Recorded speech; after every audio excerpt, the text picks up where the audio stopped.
Jesus não desistiu de te amar.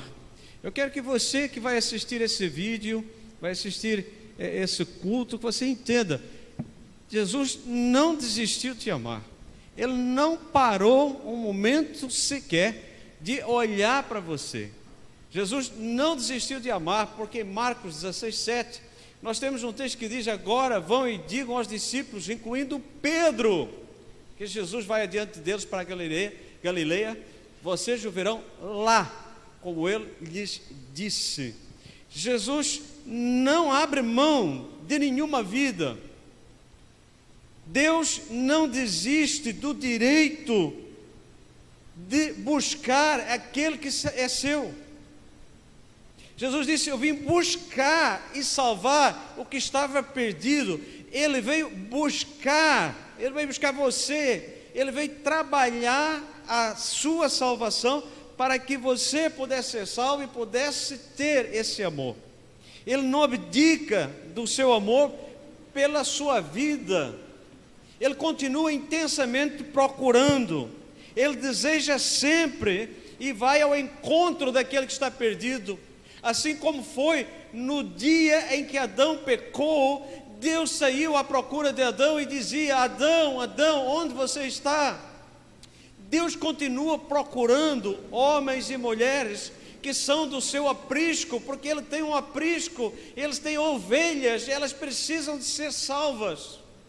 As ovelhas do Senhor, elas serão salvas, e por isso, para a honra e glória do seu nome, Ele está dizendo para você: não desisti de você, não desisti de te procurar. E Pedro foi uma das pessoas que mais experimentou isso na sua vida, de contato direto com a pessoa de Jesus Cristo. Pedro foi que melhor pode revelar para nós aquilo que foi esse encontro de busca revelada através da verdade, Jesus buscando Pedro. Tanto que essa é a mensagem para ele.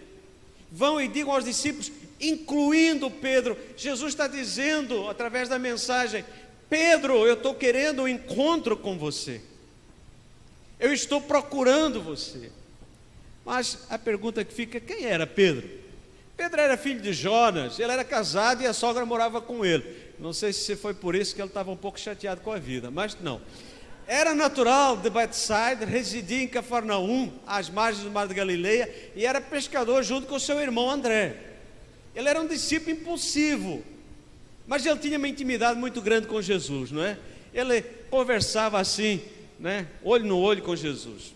Ele assumiu a liderança do grupo apostólico antes e depois do Pentecostes. Jesus disse: Pedro, olha, você vai ser responsável. Ele não disse que ele iria ser outra coisa, não é aquela coisa que alguém disse que ele é. Ele não era isso. Ele disse que iria ser responsável. Apacenta as minhas ovelhas, Pedro. Pedro tinha uma função distinta no rebanho, e ele iria estar tomando conta das ovelhas, mas não era aquilo que as pessoas dizem. Recebeu o poder para realizar milagres, grandes milagres, e foi o primeiro apóstolo a pregar aos gentios. Mas também Pedro era de profundas contradições. Era um homem também de ambiguidades. Ou seja, quando ele foi chamado por Jesus, em primeiro lugar, ele não acreditou. Jesus disse assim: olha, vai e lança a rede. Ele disse: pescamos toda a noite e não pescamos nada. Aí ele se tornou uma pessoa quebrantada. Tudo bem, o Senhor mandou, eu vou fazer. É engraçado, não é, o Pedro? Primeiro ele duvida, e depois ele diz: tá bom, o Senhor manda. Ele tem consciência também de pecado e da sua indignidade. E quando Jesus o chama, ele deixa tudo imediatamente e segue Jesus. Isso tem Lucas 5. Em Mateus 16, ele proclama que Jesus é o Cristo. Logo a seguir, ele é a boca de Satanás. Pedro, né? Pedrão era assim. No capítulo 26, ele mostra coragem e covardia. Pega da espada e corta a orelha do camarada, né? Na hora em que todo mundo foge, ele foge junto, né? Ele é um guerreiro daqueles que ninguém quer ter por perto. E em Mateus 26 ainda, ele faz a negação, nega Jesus, mas depois se desmancha em lágrimas de amargura por causa de ter negado Jesus. Mas é nessa fuga que tem um encontro com Cristo e que faz uma declaração de amor por Cristo. Esse é o homem Pedro. Jesus não desistiu de Pedro. Eu quero trazer, através dessa palavra, um desafio para cada um de nós. Jesus não desistiu de você. Jesus não desistiu de você. Não importa quão fundo você possa ter ido. Não importa o quanto negar Jesus você possa ter negado. Jesus está querendo se encontrar com você. Por isso, quais foram as razões da queda? Isso é importante para nós analisarmos. Por que as pessoas caem? É importante nós entendermos por que há queda. Em primeiro lugar, a queda de Pedro. Aqui quais as causas da queda de Pedro? A primeira é exagerada confiança em si mesmo. Olha, quando a gente começa a ter muita confiança em nós mesmos, quando nós achamos que somos melhores que os outros, que estamos dispostos a morrer, mestre, eu estou disposto a morrer por ti. Mas todos vão me abandonar, todos podem te abandonar. O senhor não está conhecendo, eu sou Pedro. Eu sou Pedro. Ele insiste, a palavra de Deus diz em Lucas, que ele insiste, Marcos diz também que ele insiste com veemência, e declara, eu estou disposto a morrer. Quando teve a oportunidade de morrer, ele fugiu, né? Pedro se achava forte, ele estava armado com uma espada, e a primeira coisa que ele fez foi cortar uma orelha. Você pode imaginar a pontaria de Pedro, né? O homem puxa da espada, a primeira coisa que ele faz é cortar uma orelha. Gente, é a coisa mais difícil de uma pessoa atingir a orelha de uma pessoa. Mas Pedro consegue cortar uma orelha. É tão seguro dele que ele disse, eu sou tão bom de espada que corta a orelha. Ele se achava que era a rocha. E Jesus estava dizendo que ele era um fragmento de rocha. Ele negou o seu nome, ele negou o seu apostolado, as suas convicções, porque confiou exageradamente em si mesmo, em vez de ser humilde. A queda do ser humano é quando há uma confiança exagerada, quando nós achamos que estamos bombando, que estamos conseguindo, que ninguém sabe nada. Eu sou o melhor. Você não entende nada, né? Adolescente é que faz isso com os pais, né? Você não entende. Né? Quem tem filho adolescente sabe disso, né? O filho sabe tudo, né? Nós passamos o que passamos, o adolescente chega e já sabe tudo. Filho é assim, né? Exagerada confiança. Em segundo lugar, considerou-se melhor que os outros. Pedro disse, ainda que todos se escandalizem, ainda que todos te neguem, ainda que todos batam em retirada, eu vou ficar junto. Ele estava dizendo para Jesus que os discípulos não eram confiáveis, mas ele era. O senhor está vendo esse bando de fujões? Eles vão fugir. Eu? Não. Eu sou melhor que eles. O senhor está me comparando com eles? É isso que ele está dizendo para Jesus, gente. Em outras palavras, ele chama Jesus à parte, põe a mão no ombro e diz aqui, ô mestre, vamos ter uma conversa de pé da orelha? O senhor não me conhece ainda, não? E Jesus diz para ele, Pedro, o Satanás pediu para te fazer uma cirandinha, mas eu orei por ti. Isso que é isso, senhor? O senhor precisa orar por mim, eu sou Pedro. Olha, até a oração de Jesus ele desconsiderou. Quando nós chegamos num ponto de exagerada confiança, nós vamos começar a nos considerar melhor que os outros, intocáveis. Em terceiro lugar, ele foi incapaz de orar e vigiar na hora crucial da vida. Normalmente a pessoa começa numa queda livre, porque depois Jesus estava no momento, pede a ele companheirismo, pede a ele oração, pede a ele para vigiar. Ele diz, orai, vigiai comigo. A carne, ela luta contra o espírito, porque o espírito está pronto, mas a carne é fraca. Pedro, vigia. Ora, Pedro. E Pedro faz o quê? Eu comi tão bem essa noite, essa foi uma janta e tanto, hein? Esse cabrito estava uma delícia, vamos tirar um cochilo. E é no cochilo que a gente começa a dormir para a realidade do perigo que se aproxima. O perigo estava caminhando a passos largos, subindo o monte. Jesus estava em prantos num lado do monte. clamando ao Pai com lágrimas diante do Pai, chorando. Do outro lado estavam os algozes subindo com tochas, com o Judas na frente, claro. E Pedro estava no meio, estava fazendo o quê? Dormindo. Nunca se esqueça que o inimigo não dorme. Pedro dormiu, foi incapaz de vigiar na hora crucial. Quando deixamos de vigiar e orar, caímos em ciladas, em tentações e fraquejamos. Quando a igreja deixa de orar, ela se torna fraca, frágil. É fácil nós sermos atingidos por falta de oração, de vigiar.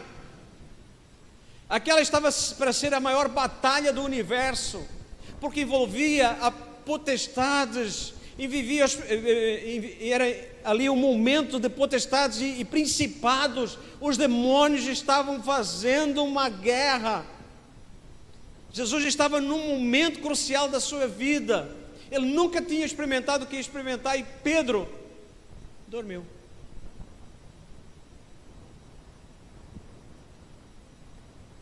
Só ali Jesus pediu para Pedro. Você reparou que em toda a Escritura você não encontra uma vez que Jesus tenha pedido para Pedro ou para os apóstolos: ora comigo, vigia comigo, fica comigo. Jesus estava precisando de alguém perto. Pedro o que faz? Dorme.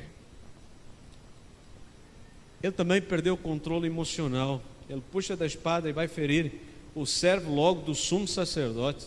Ele se tornou uma pessoa criminosa, porque ele usou da espada para atingir o servo do sumo sacerdote. Ele não atingiu qualquer pessoa, não. Ele atingiu aqueles que eram os maiorais vamos dizer, da política, da religião de então. Atingiu as autoridades. Automaticamente ele tem que colocar a espada na bainha e se mandar. Ele perde o controle emocional, não teve domínio próprio. Jesus mostra para Pedro que o seu caminho era a cruz, mas Pedro não entendeu isso. Eu tenho que ir à cruz, Pedro. Coloca essa espada aí na bainha, eu tenho que morrer. Você não entendeu isso, eu já expliquei. Mas Pedro está emocionalmente transtornado. Ele acordou sonâmbulo, ele viu tochas, ele viu gritos, ele viu pessoas, ele viu Judas beijar Jesus, e Jesus perguntar para ele: que vindes vós? E Pedro não tem uma reação momentânea, puxa da espada. Há um desequilíbrio completo, ele está completamente anestesiado emocionalmente, é um choque para ele. Ele não espera que ninguém vai pegar Jesus, ele não quer acreditar que aquilo que Jesus disse iria ser verdade. Jesus iria ser pego, Jesus iria ser preso, Jesus iria ser crucificado, Jesus iria ser morto.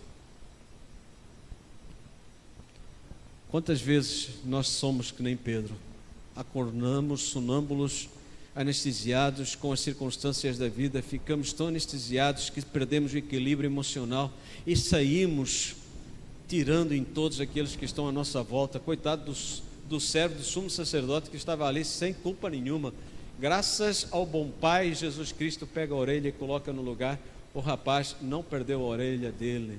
Jesus faz milagres até na hora de ser preso, não é? Ele continua fazendo milagres hoje. É preciso ter cuidado, porque na hora em que nós não estamos vigiando e nós estamos extremamente nervosos, é nessa hora que agredimos as pessoas com palavras, com gestos, com atitudes, e fracassamos no nosso testemunho. Por isso é preciso ter cuidado com o nosso controle emocional. Em quinto lugar, ele começa a seguir Jesus de longe. Pedro o seguia de longe. Pedro vai fraquejando, vai perdendo os seus absolutos. Pedro se torna vulnerável, ele se vai acovardando. Pedro perde a autoconfiança, todo aquele macho que ele era, alfa, que estava ali dizendo: se todo esse bando de discípulos te negar, eu vou estar contigo. Ele estava cada vez mais longe do mestre. Ele seguia Jesus, mas seguia de longe. Ele foge na hora em que Jesus é preso. Ele não desiste de Jesus, mas o segue de longe. Muitos hoje seguem Jesus de longe. Talvez você esteja seguindo Jesus de longe. Você está seguindo Jesus, mas já está longe, está se afastando. Jesus está indo mais longe e você está mais longe ainda. Não querem perder Jesus de vista. Às vezes vem na igreja, de vez em quando aparecem, de vez em quando leem a Bíblia, mas não estão assumindo mais um compromisso com Cristo. Não tem mais um compromisso com Jesus.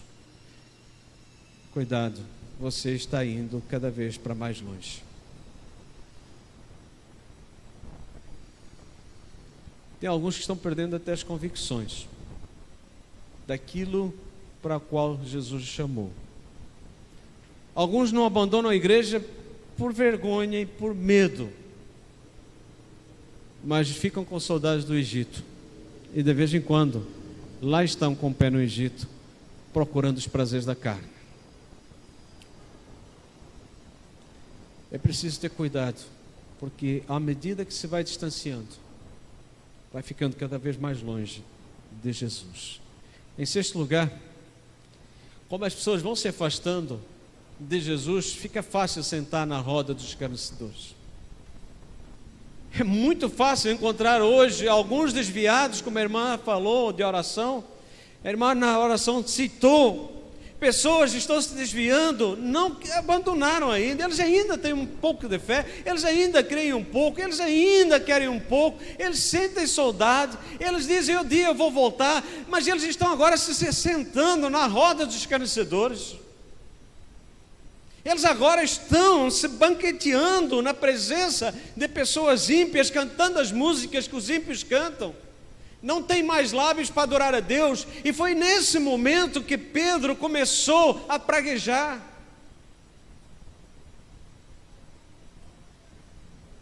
Porque é na roda dos escarnecedores que ele nega Jesus 3 vezes, e na terceira, ele não somente ficou nervoso, como ele praguejou. Ele soltou palavrão, ele se tornou a pessoa igual aos do mundo. Para ele já não tinha problema nenhum, ele pragueja, ele arrebenta com tudo, até que o galo cantou. E assim tem alguns dos nossos irmãos queridos, que Jesus não desistiu de você, mas você está nessa circunstância. Você tem prazer em estar no mundo e já começou a falar a linguagem do mundo. Mas Jesus está procurando você, Jesus não desistiu de você. Pedro caiu, fraquejou. Ele negou o nome dele. Ele não era rocha, como ele pensava, ele era fragmento de rocha. Ele negou a sua fé. Ele tinha dito, eu não te vou largar, não te vou, de maneira nenhuma, vou te deixar, Senhor. Ele também negou o seu apostolado, ele foi chamado para ser apóstolo, para ser discípulo. Ele negou as suas convicções de que tinha sido chamado para ser pescador de homens. Ele negou todas as promessas que tinha feito para Jesus. Se parássemos por aqui, ia ficar só tragédia, né? Mas não há só tragédia. Há algo que acontece. Quais as causas da restauração de Pedro? Eu gosto dessa foto, porque Jesus já senta no chão. Jesus fica no mesmo nível que Pedro. Jesus senta e conversa com Pedro olho no olho. Jesus não chama Pedro à parte. Jesus conversa no meio dos outros discípulos.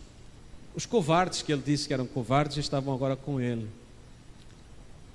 Aqueles que ele dizia que não valiam nada, que não tinham capacidade de ser porque ele era, estavam ali à sua volta, e Jesus está ali. Mas quais foram as causas da restauração? Em primeiro lugar, vamos olhar o olhar compassivo de Jesus. Diz que em Lucas, diz assim, mas Pedro insistia, homem, não compreendo o que dizes. Ou seja, ele começa a negar, ele começa a praguejar, e naquele instante, ou seja, ele está dizendo assim, aquela enxurrada de palavrão, de xingamento, mandando aquele homem talvez para os quintos do inferno, que estava ali perturbando, ele só estava ali de passagem, o galo canta e ele cai em si, e quando ele cai em si, no mesmo momento em que tudo está acontecendo, ele olha e vê que Jesus está olhando para ele. Irmãos, se nós pudéssemos fazer uma cena, uma representação, um filme, era assim, Pedro, Aqui as pessoas à volta da fogueira, aquela fogueira dos escarnecedores, aquela fogueira do xingamento, do se afastar de tudo que ele tinha de mais sagrado. Esta era a fogueira. Ele está aqui falando, e ali aparece aquele infeliz do galo que tinha que vir cantar para Pedro, né? Como é que aparece um galo ali naquele quintal, gente? Mas Jesus disse que o galo ia cantar, e o galo apareceu. O Pedro está ali, o galo na cara dele começa a cantar. E quando ele olha para aquele galo, disse: meu Deus! E olhou e viu Deus olhando para ele. Irmãos, aquilo que me fascina é que é tudo tão simultâneo, é tudo tão interativo, que Pedro está ali naquela ebulição, mas quando ele olha, primeiro o galo que canta, e depois, porque o galo canta e traz as palavras de Jesus: 3 vezes me negas antes que o galo cante. E ele lembra e olha para Jesus. Irmãos, os olhos de Jesus estão em Pedro, mas é um olhar compassivo. O olhar de Jesus não é um olhar de crítica, era um olhar de amor. Mas esse olhar fez com que o coração de Pedro se desfizesse, fosse amassado. Aquele barro começa a ser amassado. Jesus começa a amassar com o seu olhar. Jesus não precisou dizer uma palavra, basta um olhar de Jesus. O centurião disse que bastava que Jesus desse uma palavra, que o seu criado iria ser curado. Aqui Jesus não precisou dizer uma palavra, bastou um olhar. O olhar que penetra a alma de Pedro e faz o Pedro entender o que ele era: pó. É isso que nós temos que entender, para começar o resgate de uma alma que quer novamente se voltar. Ele tem que entender que é pó, que ele é frágil. Mas o olhar de Jesus não é para destruir, é para construir. Ele pega esse barro e começa a moldar novamente. Pedro é tocado pelo olhar de Jesus. Aquele momento é histórico na vida de Pedro, porque ele sai e chora. Jesus, na última mensagem, diz que não quebra a cana que está esmagada, nem apaga o pavio ou a torcida que fumega. Lembra que eu preguei sobre isso? Jesus está aqui fazendo isso na vida de Pedro. Pedro, eu não estou apagando a tua vida, eu não estou quebrando você, eu estou querendo restaurar você. Jesus está olhando para você hoje, onde quer que você se encontre. Jesus olha para você com o mesmo olhar compassivo. Não importa onde você está, não importa no buraco que você está, não importa aonde você chegou, Jesus continua olhando para você. Ele está vendo aquilo que está acontecendo com você. Se arrependa.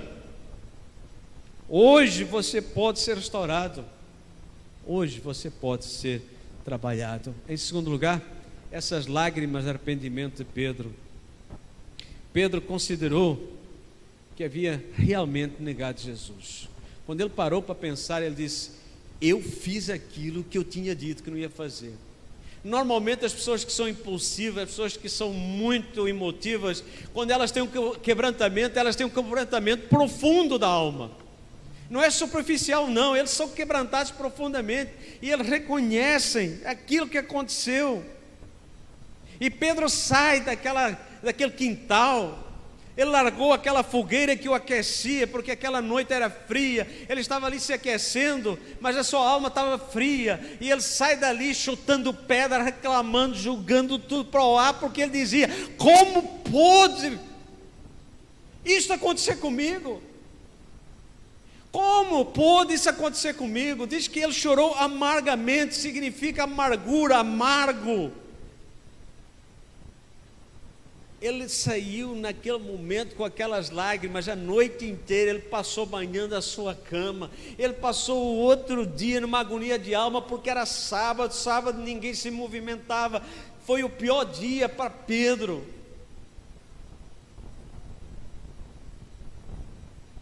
Pedro negou, Pedro chorou, Pedro queria um encontro com Jesus. Mas, mais do que Pedro querer um encontro com Jesus, Jesus já queria um encontro com Pedro. Por isso é importante que pensemos em nós agora aqui. O nosso pequeno progresso na vida espiritual, como tem sido a nossa atitude para com as almas perdidas? Será que nós não estamos negligenciando isso? Eu estava lendo uma reportagem do Rick Warren, e ele estava dizendo que a nossa igreja batizou 18 mil pessoas desde março do ano passado até esse ano. 18 mil pessoas foram batizadas na igreja do Rick Warren. Eu fiquei assim olhando para aquilo, eu disse, como pode? Eu disse, nós não desistimos das pessoas, nós não desistimos das almas, elas precisam de ter um encontro com Jesus, e nós estamos falando de Jesus, porque na nossa igreja, cada membro é um ministro, cada um é responsável, cada um sabe que não pode ficar acomodado. Ali a entrevista hoje, que foi publicada há 5 dias atrás, ele testemunhando daquilo que tem sido a igreja de Saddleback, lá nos Estados Unidos, uma igreja que prosperou muito, cresceu muito, e quando pensavam que as igrejas iriam parar de crescer, ele disse, a nossa igreja não parou de crescer, porque cada membro é um ministro aonde quer que ele vai. Como é bom nós vermos isso, não é? Pessoas que não temem, pessoas que não ficam falando pandemia, ai meu Deus da pandemia, mas falam de Jesus para pessoas que têm medo da pandemia. Jesus que trabalha na pandemia, Jesus que liberta na pandemia, Jesus que transforma na pandemia. Eles não falam de pandemia, falam do Jesus que liberta na pandemia. Pedro chorou. Pedro, ao contrário de Judas, se arrependeu. Judas engoliu o próprio veneno. Também, o que contribuiu? A relevância que Jesus dá a Pedro. E de anunciar aos meus discípulos e a Pedro. Quando a mensagem chegou aos 11, e foi dita a seguinte, olha, foi dito para que nós 11, e tu Pedro inclusive, você pode imaginar, está todo mundo reunido, e a mensagem é a seguinte, olha, foi dito para que todos os discípulos, inclusive tu Pedro, aquele dedo apontando para Pedro, posso imaginar, aquilo foi como uma flecha no coração dele, né? Jesus dá importância a Pedro. Jesus também não desistiu de você. Ele está dizendo, você é importante. Tira o nome de Pedro e coloca lá o seu nome. E pensa, Jesus está procurando você. Jesus quer ter um encontro com você.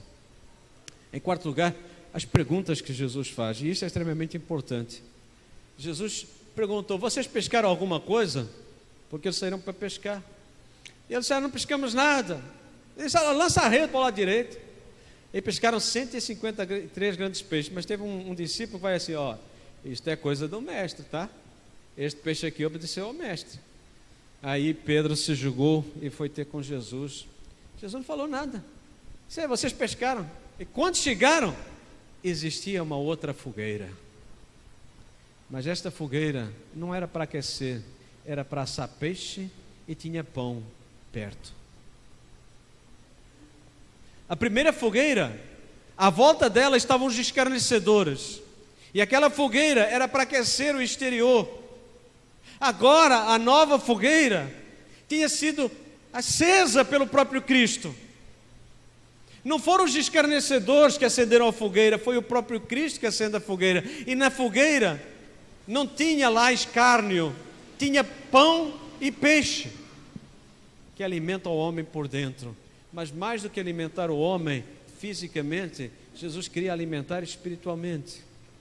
E por isso, diz assim, em João capítulo 21, 15 a 17, diz assim, depois que comeram, Jesus perguntou a Pedro, Simão, filho de João, você me ama realmente mais do que estes? Disse ele, sim Senhor, tu sabes que te amo. Disse Jesus, cuida dos meus cordeiros. Novamente Jesus disse, Simão, filho de João, você realmente me ama? Ele respondeu, sim Senhor, tu sabes que te amo. Disse Jesus, pastorei as minhas ovelhas. Pela terceira vez, ele lhe disse, Simão, filho de João, você me ama? Pedro ficou magoado, entristecido, porque Jesus tinha perguntado a terceira vez, você me ama? E ele disse: Senhor, tu sabes todas as coisas e sabes que eu te amo. Disse-lhe Jesus: cuida das minhas ovelhas. Interessante que a primeira coisa que Jesus faz, antes de começar uma terapia com Pedro, ele alimenta Pedro. Ele não começa a falar com Pedro de barriga vazia, porque sabe muito bem que se uma pessoa tiver de barriga vazia e você for falar de Jesus para ela, ela não ouve, porque o seu cérebro está completamente já contaminado por uma mensagem que diz: estou com fome, estou com fome, estou com fome, estou com fome, e não ouve nada. Então Jesus o que é que faz? Dá pão, dá peixe. Não foi o pão que eles trouxeram, não foi o peixe que eles pescaram, foi o peixe que Jesus tinha trazido para aquele momento. Não era um peixe qualquer, não era um pão qualquer, era um pão que o mestre tinha trazido. Que aquele pão tinha um simbolismo especial, aquele peixe tinha um simbolismo especial, e aquela fogueira tinha um simbolismo especial. Por isso Jesus utiliza aquela fogueira. Há uma razão para ter uma fogueira.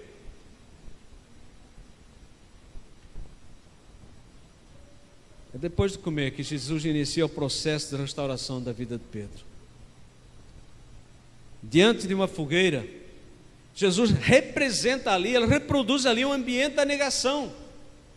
A restauração ou a cura de Pedro se dá num cenário semelhante ao que Pedro teve a sua negação.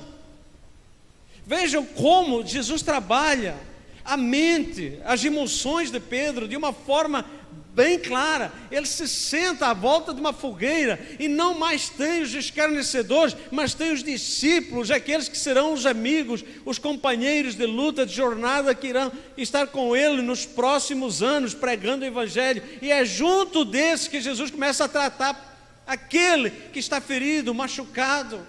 Mas Jesus precisava de ir lá, na raiz. Pedro, tu me amas? Jesus utiliza aqui um verbo que significa claramente: se você me ama mais do que todos esses e que tudo à sua volta.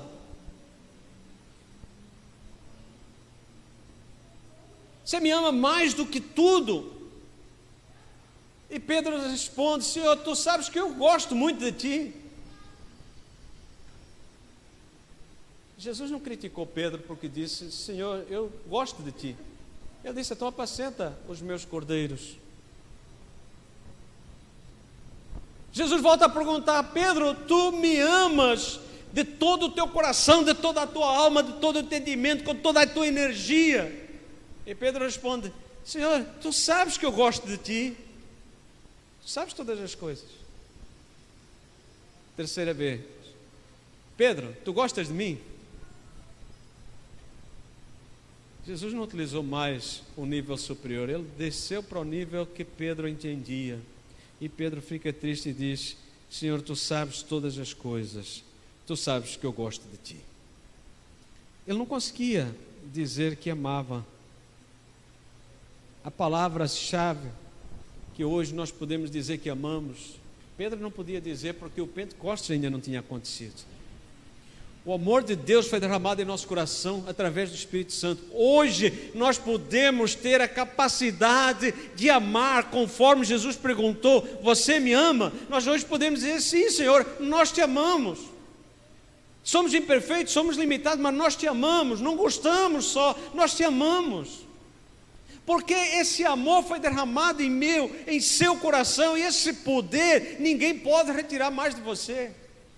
Porque é o poder do Espírito Santo. Por isso nós podemos amar os irmãos podem se amar uns aos outros, porque o amor de Cristo está derramado em nosso coração. Jesus está dando a Pedro a oportunidade de se redimir e com suas palavras de confessar o seu amor para com Jesus. Jesus, ele quer um recomeço na vida de Pedro.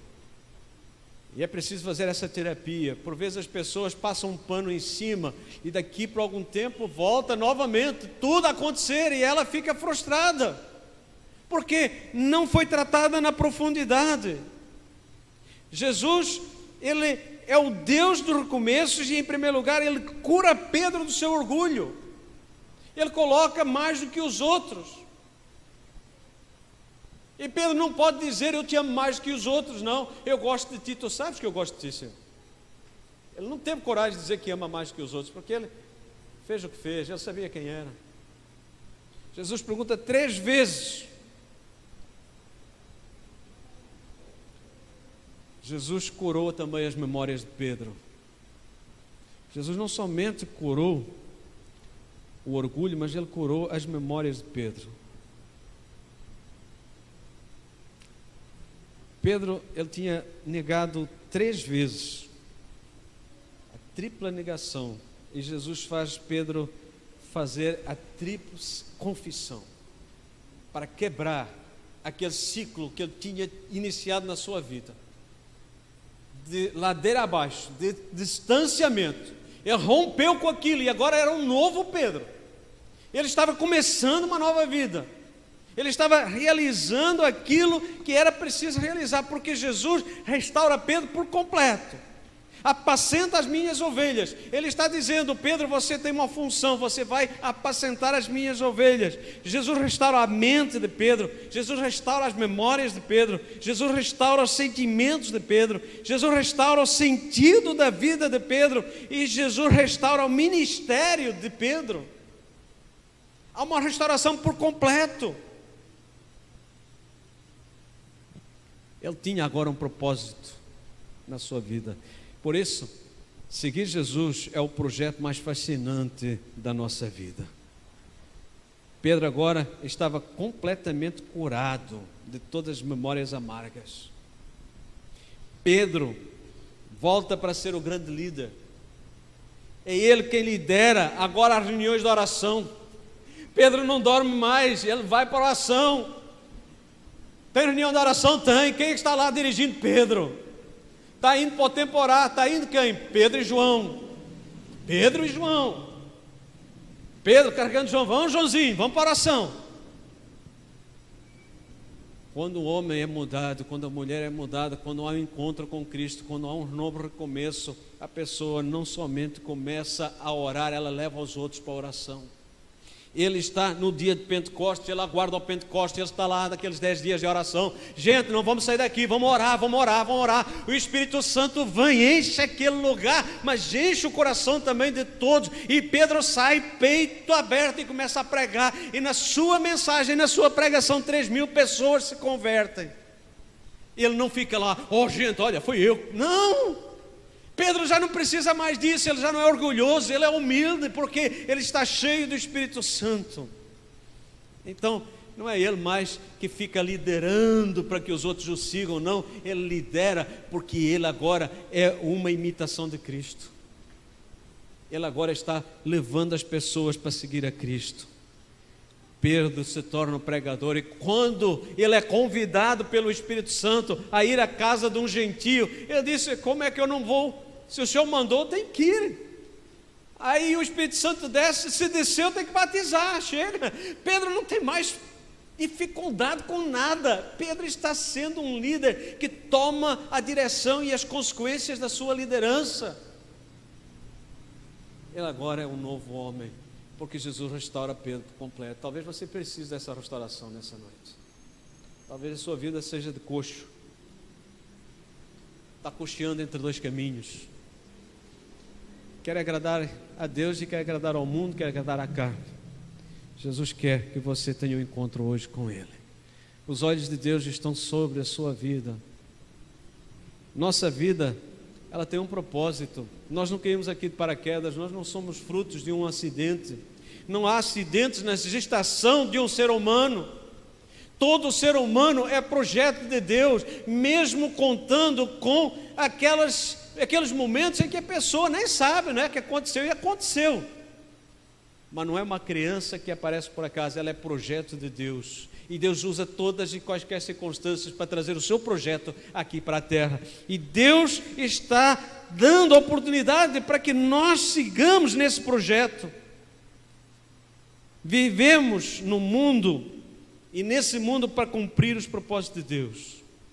O Senhor conhece as nossas imperfeições. Ele não está olhando à procura de pessoas perfeitas, Ele está olhando à procura de pessoas que se humilham perante Deus. Que Ele não espera que sejamos perfeitos. Ele espera que nós sejamos pessoas humildes, que se humilham diante dele. Como está você hoje? Você pode ser restaurado, pois Jesus não desistiu de te amar. É muito importante isso. É muito importante. Jesus te ama. Pode doer um momento de restauração, ter que ouvir uma confissão, ter que ouvir as palavras que nós temos que dizer por aquilo que fizemos. Pode doer, mas é restaurador. Pode machucar, mas machuca de uma vez para todas. Não volta nunca mais a machucar, porque Jesus traz a cura completa. Vamos curvar as nossas cabeças e vamos orar. Pai, nós buscamos a Tua face nessa hora, porque só o Senhor nos sonda e nos conhece. O Senhor sabe como está o nosso coração. O Senhor sabe se estamos seguindo Jesus de longe. O Senhor sabe se nós estamos sofrendo por alguma negação. O Senhor sabe como estamos vivendo o nosso dia a dia. Por isso eu te rogo nessa hora, para que Tu nos sondas, para que Tu nos conheças, para que Tu nos mostres se há algo que precisa ser feito, para que possamos sair daqui, ou aqueles que estão nos seus lares, ou aqueles que estarão vendo esse vídeo, possam ter um encontro com esse olhar gracioso de Jesus, para que saiam da roda, da fogueira dos escarnecedores, daqueles que não contribuem para a edificação da sua vida, da sua alma, e que se cheguem à fogueira da cura, da transformação, da pergunta simples que Jesus faz.